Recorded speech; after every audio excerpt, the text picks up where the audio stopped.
Picture 19th century city, something like London or Chicago. The Industrial Revolution is in full swing. The things are moving so fast, and yet for the normal worker, the conditions aren't getting any better. The pollution is horrible. The sewage is in the street, and they live in those just rundown houses with dozens of people inside of a single room. Despite all of those inventions we made, like reinforced concrete or safety elevator, we aren't building any different than we did 200 years ago. What about the elites then? Well, they are still stuck around Gothic or Renaissance architecture. It has nothing to do with the real thing, because it's completely removed from the historical context. And the building techniques are completely different. In the same time, the social movements like Marxism or socialism are brewing. And on this fertile soil began modernism. The core idea behind modernism, and mainly modernism in architecture, is that societal change can be achieved through the environment we live in. It draws heavily from the works of the likes of Nietzsche. It demands total rejection of all the old ways of building, like classicism or Gothic, because we don't live in the Middle Ages. And what we are building has nothing to do with all those Gothical cathedrals. We don't need to act like all those columns are needed to prop up our construction, when only things that are really needed are the internal supports. The other thing that is demanded by modernism is to be true with the materials you use. When you use reinforced concrete, you shouldn't act like it's something else. It's just concrete. Why paint it? Why do anything of the sort? The other thing that modernism does is total rejection of ornamentation. In his 1913 essay, Ornament and Crime, Adolf Lutz argues that ornamentation is something that advanced societies shouldn't strive towards. The argument is that the ornamentation is actually a crime against a common worker, because if we add those little things to just the essence of object, we introduce fashion. And that can go out of style quite quickly. So if we add floral pattern to our chair, then in the time of 5 years, it might be just a horrible looking chair. But if the chair is just a chair, well, I don't think they're going to invent a better chair. So it's going to be fine. We won't have to buy another one. All of those ideas present us with the need of tabula rasa. That is the new beginning. Because really, those 19th century cities aren't conducive to all those things I just said. They are messy, they are human, they are polluted. So we need to bulldoze them. One of the most well-known and radical projects pertaining to those ideals is Le Corbusier's Plan Voisin. Plan Voisin is really a very smart project. It involves bulldozing the entire historical city of Paris and then building giant blocks in its place. While on the surface it seems insane, and let's be honest, it is insane, it achieves quite a lot of the things we wanted from the buildings. For one, by building giant towers, we leave a lot of space in between them, which can be used for parks. By doing that, we can also separate all the different places we go. The proposed thing was that there should be a space for living, a space for recreation, for working, and for transportation. So in the Plan Voisin, the roads are completely separated from the rest of the city. As a pedestrian, you would never see them. It was half realized with the Marseille Unité d'Habitation, but unfortunately the historical Paris still stands. Another one of Le Corbusier's ideas is quite simple, really. He posed a question that we are building all of those cars machines for transportation, and planes, machines for flight, but why aren't we building our houses as machines for living? Well, we aren't adding giant decorative porches to our planes, are we? On the contrary, we are taking away all of the unnecessary elements to make it more streamlined, make it lighter, make it more efficient. That way of thought is what led to the creation of the modular.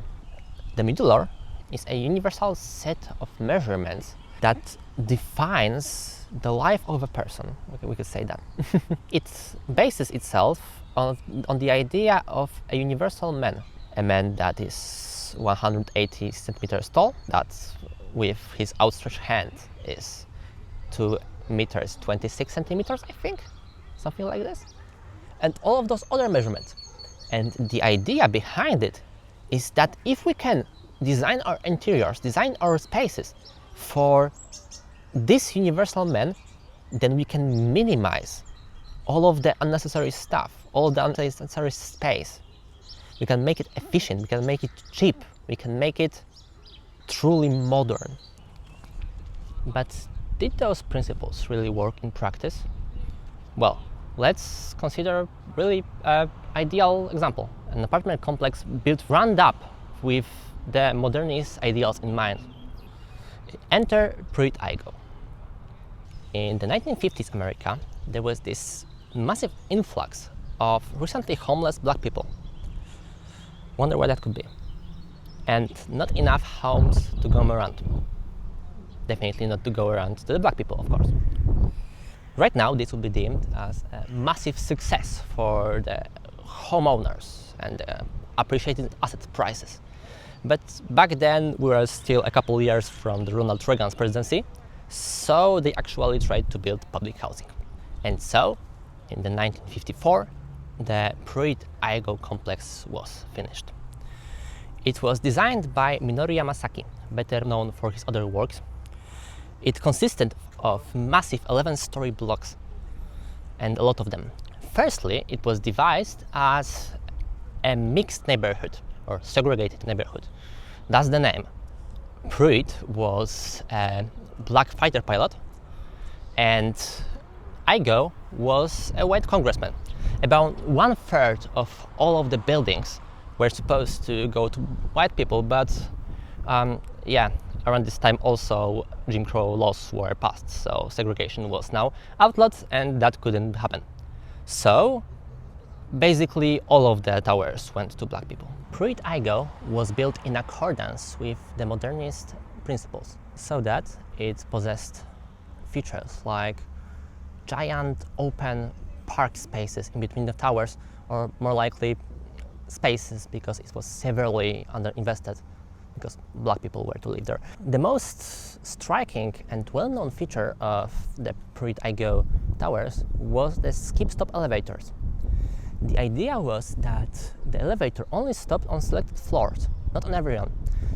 This not only cut on cost, but also was supposed to encourage the interaction between neighbors. When leaving the elevators, you entered into what was called a sky gallery. That is a big empty space with giant windows that you were supposed to just do the normal communal activities like meeting your friends or playing with your children. When the first tenants moved in, the towers were a gleaming picture of the future that was in front of us, of how we are going to give those people better lives with the architecture.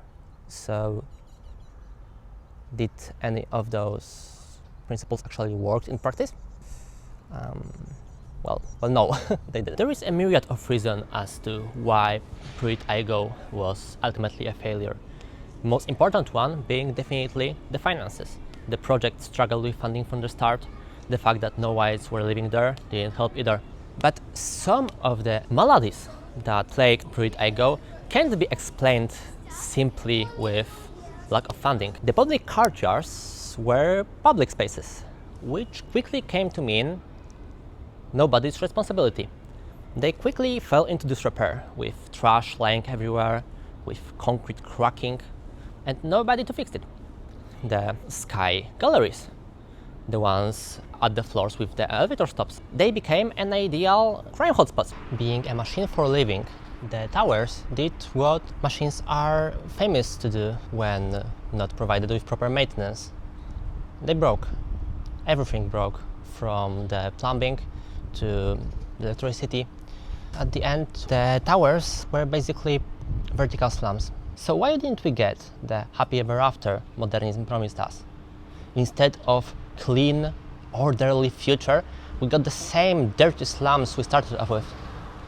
What happened?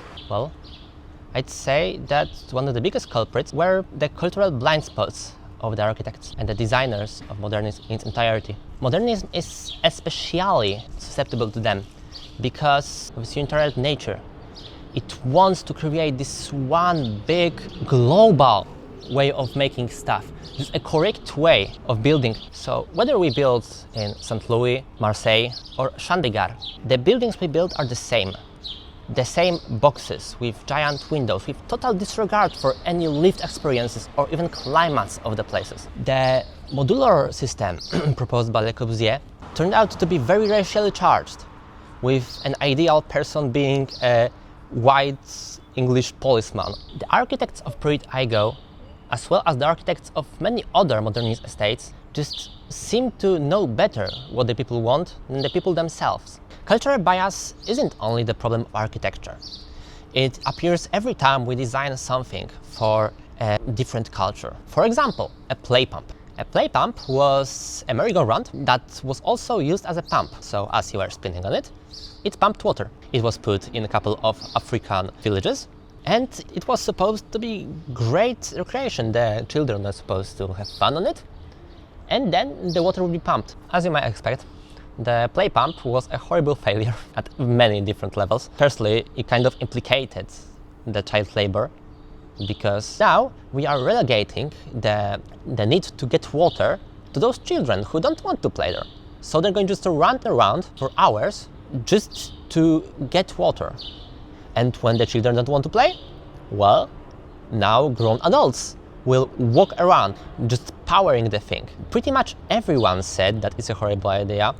Pretty much every single person in these villages said that they would prefer a normal pump because it's cheaper, it's easier to maintain, and it doesn't degrade them. But the designers didn't see it that way.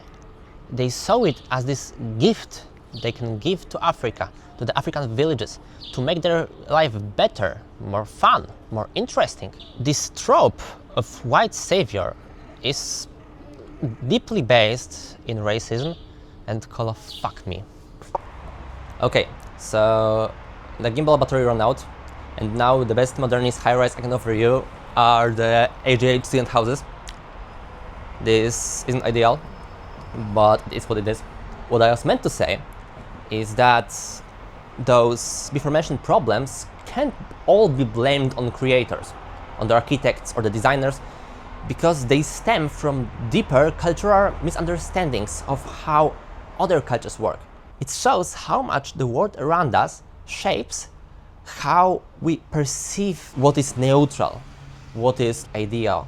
It not only shows in our design, but also in research, which I believe the next speaker will elaborate on. After all, Pruitt Igoe didn't stand the test of time. Just 18 years after its creation, the decision was made to demolish it. This act was later dubbed as the end of modernism. Yeah, we're building fish now. Hope you like shopping malls, because that's all you're getting. With all that said, I love modernist architecture. It has this air of optimism about it that eludes all other styles. It screams that we as humans can be great, that the future is bright. If Pruitt Igoe wasn't demolished, it might have ended up like some of the other estates, like Rosso Melara, or Corviale, or this one. They are being redeveloped with more of the consideration for the people's need. There is an emphasis on defensible space now, and those places end up being fantastic places to live. The architects of modernism weren't bad. Their intentions weren't bad. They were just inconsiderate. The fall of Pruitt Igoe was captured in an experimental movie, Scati. It was framed as the fall of the Tower of Babel, that we built too far to the sky and now we have to fall. But I like to see it as just what happens when we don't listen to each other, when we let those inherent biases shape us and shape our buildings. I will now invite you to watch a couple minutes from Scati, and if I may ask, please turn the volume up because Philip Glass is phenomenal in this one.